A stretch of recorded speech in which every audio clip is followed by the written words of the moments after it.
दोस्तों नमस्कार। आज हम एक ऐसी यात्रा पर निकलने वाले हैं जो हमें ले जाएगी प्रेम और सौंदर्य की एक अद्भुत दुनिया में। एक ऐसी दुनिया जो शाहजहां और मुमताज के प्रेम की कहानी को अमर बनाती है। जी हां दोस्तों, आज हम बात कर रहे हैं ताजमहल की। क्या आप जानते हैं कि प्यार की निशानी ताजमहल सिर्फ एक इमारत नहीं, बल्कि मुगल वास्तुकला का अद्वितीय उदाहरण और अनंत प्रेम की गाथा है।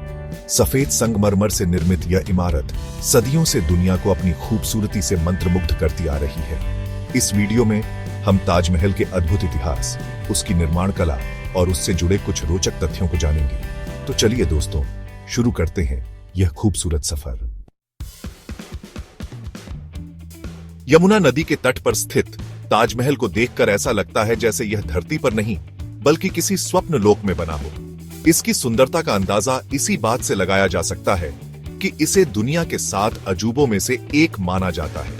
ताजमहल को मुगल बादशाह शाहजहां ने अपनी प्यारी बेगम मुमताज महल की याद में बनवाया था। मुमताज की मृत्यु के बाद शाहजहां ने दुनिया को दिखाने का फैसला किया कि उनका प्यार कितना गहरा था, और इस तरह 1632 में इस अद्भुत इमारत का निर्माण कार्य शुरू हुआ। दोस्तों, क्या आप जानते हैं कि ताजमहल को बनाने में पूरे 22 साल लगे थे? जी हां, 22 साल की कड़ी मेहनत और लगन के बाद ही यह शाहकार दुनिया के सामने आया। इस अद्भुत इमारत को बनाने में 20,000 से भी ज्यादा कारीगरों, शिल्पकारों और मजदूरों ने अपना योगदान दिया। राजस्थान के मकराना से सफेद संगमरमर, चीन, तुर्की और अफगानिस्तान से कीमती पत्थर, हर चीज को सावधानी से चुना गया और इस इमारत में लगाया गया। ताजमहल की खूबसूरती का एक और अनोखा पहलू है इसका रंग बदलना। जी हां दोस्तों, सूर्योदय के समय यह गुलाबी रंग में नहाया हुआ दिखता है, जैसे किसी शर्मीली दुल्हन की तरह। फिर जैसे जैसे दिन चढ़ता है, ताजमहल भी अपने असली सफेद रंग में आ जाता है, दूध से धुली हुई किसी दिव्य प्रतिमा की तरह। और जैसे ही चांदनी रात होती है, यह सुनहरी रोशनी में नहा जाता है, जैसे किसी राजसी महल की तरह। ताजमहल को देखते समय आपने गौर किया होगा कि इसकी 4 मीनारें हल्की सी बाहर की ओर झुकी हुई हैं। क्या आप जानते हैं ऐसा क्यों? दरअसल यह कोई डिजाइन की गलती नहीं है, बल्कि विज्ञान का कमाल है। मीनारों को इस तरह झुकाकर बनाया गया था ताकि भूकंप जैसी किसी भी आपदा के समय ये मुख्य इमारत पर न गिरे और ताजमहल सुरक्षित रहे। ताजमहल सिर्फ एक इमारत नहीं है, बल्कि कला का एक जीवंत नमूना है।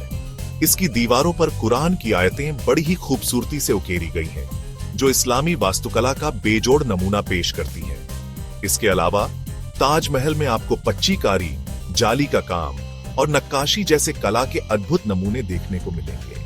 हर एक नक्काशी में मुगल वास्तुकला का अनोखा सौंदर्य झलकता है। यमुना नदी के किनारे बना ताजमहल आज भी उतना ही स्थिर और खूबसूरत है जितना सदियों पहले रहा होगा। यह नदी न केवल इसकी सुंदरता बढ़ाती है, बल्कि इसकी नींव को भी मजबूती प्रदान करती है। ताजमहल सिर्फ एक इमारत नहीं, बल्कि प्रेम, त्याग और समर्पण का प्रतीक है। यह हमें याद दिलाता है कि सच्चा प्यार समय की सीमाओं को पार कर जाता है। दोस्तों, ताजमहल हमारी धरोहर है, हमारी पहचान है। यह सिर्फ भारत का ही नहीं, बल्कि पूरी दुनिया का गौरव है। आइए हम सब मिलकर इस अद्भुत इमारत को संजो कर रखें, ताकि आने वाली पीढ़ियां भी प्रेम और वास्तुकला के इस अद्वितीय उदाहरण को देखकर मंत्रमुग्ध होती रहे। दोस्तों, आज हमने ताजमहल की यात्रा की, इसकी खूबसूरती को करीब से देखा और इसके पीछे छिपे इतिहास, कला और विज्ञान को जाना। मुझे उम्मीद है कि यह सफर आपको पसंद आया होगा। ताजमहल सिर्फ एक इमारत नहीं, बल्कि एक भावना है, एक एहसास है। यह हमें याद दिलाता है कि प्यार और सौंदर्य की कोई सीमा नहीं होती। तो अगली बार जब भी आप ताजमहल देखें, तो इसकी खूबसूरती में खो जाने के साथ साथ इसके पीछे छिपे प्रेम, समर्पण और कला को भी महसूस कीजिएगा। धन्यवाद।